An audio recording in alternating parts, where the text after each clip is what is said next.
बकरीद से पहले अब देश में एक नई बहस तेज हो गई है और इस बार चर्चा सिर्फ कानून या कुर्बानी की नहीं बल्कि बदलते माहौल और मुस्लिम समाज के भीतर उठ रही नई सोच की हो रही है।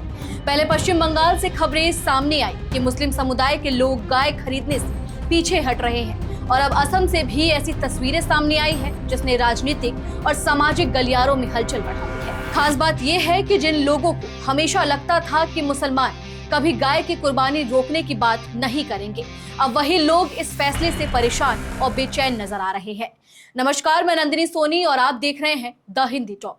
दरअसल असम के होजाई, घुबरू, बोंगाई गांव और उधारबंद समेत कई इलाकों की ईदगाह और कब्रिस्तान कमेटियों ने मुस्लिम समाज से अपील की है कि बकरी ईद के दौरान गाय की कुर्बानी ना दी जाए।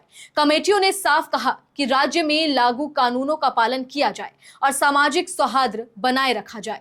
इस फैसले के बाद अब चर्चा ये भी होने लगी है कि अगर बड़े स्तर पर लोग गाय की खरीद बंद करते हैं तो इससे पशु कारोबार से जुड़े लोगों को करोड़ों का नुकसान हो सकता है। असल में हर साल बकरी ईद के दौरान पशु बाजारों में बड़ी संख्या में खरीद बिक्री होती है। कई कारोबारियों की साल भर की कमाई इसी सीजन पर टिकी रहती है। लेकिन अब पश्चिम बंगाल के बाद असम में भी जिस तरह मुस्लिम समाज खुद आगे आकर गाय की कुर्बानी से दूरी बनाने की अपील कर रहा है, उससे बाजार का समीकरण बदलता दिखाई दे रहा है। असम के मुख्यमंत्री हिमंता बिस्वा शर्मा ने भी इस पहल का खुलकर स्वागत किया है। उन्होंने कहा कि यह कदम राज्य में शांति और भाईचारे को मजबूत करेगा।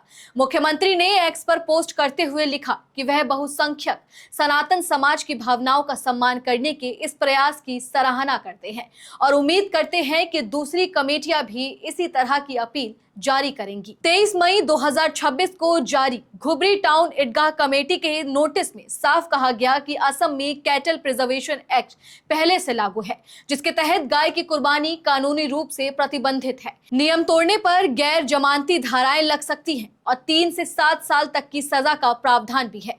इतना ही नहीं, कमेटियों ने लोगों से यह भी कहा कि कुर्बानी की तस्वीरें या वीडियो सोशल मीडिया पर शेयर ना करें और ऐसा कोई काम ना करें जिससे किसी समुदाय की भावनाएं आहत हो। सबसे अहम बात यह रही कि कमेटियों ने धार्मिक पहलू भी साफ किया। कहा गया कि इस्लाम में सिर्फ गाय की ही कुर्बानी अनिवार्य नहीं है, दूसरे जानवरों की कुर्बानी भी पूरी तरह मान्य है। यानी ये फैसला सिर्फ कानून नहीं बल्कि सामाजिक जिम्मेदारी और माहौल को देखते हुए लिखा गया कदम बताया जा रहा है। अब इस पूरे मामले में राजनीति भी गर्मा गई है, क्योंकि जो लोग सालों से गाय के नाम पर राजनीति कहकर सवाल उठाते थे, अब वही लोग मुस्लिम समाज के इस अपील से असहज दिखाई दे रहे हैं।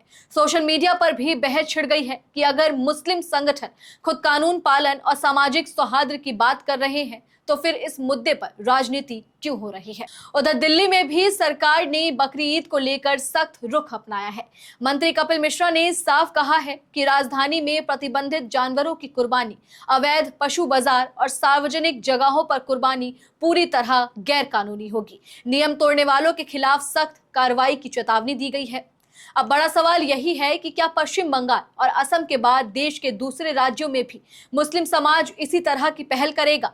क्या बदलते सामाजिक माहौल अब बकरी ईद के बाजार और पशु कारोबार की तस्वीर बदलने वाले हैं? और क्या यह फैसला आने वाले समय में सांप्रदायिक तनाव कम करने की दिशा में बड़ा कदम साबित होगा या फिर इस पर भी राजनीति जारी रहेगी? चलिए फिलहाल इस वीडियो में इतना ही। आप इस पूरी खबर को लेकर क्या कुछ सोचते हैं, कमेंट सेक्शन में हमें अपनी राय जरूर दें। और अगर अभी तक आपने हमारे चैनल को सब्सक्राइब नहीं किया है तो तुरंत करें। इसके साथ ही हमें सोशल मीडिया प्लेटफॉर्म यानी कि फेसबुक, इंस्टा और एक्स पर फॉलो जरूर करें।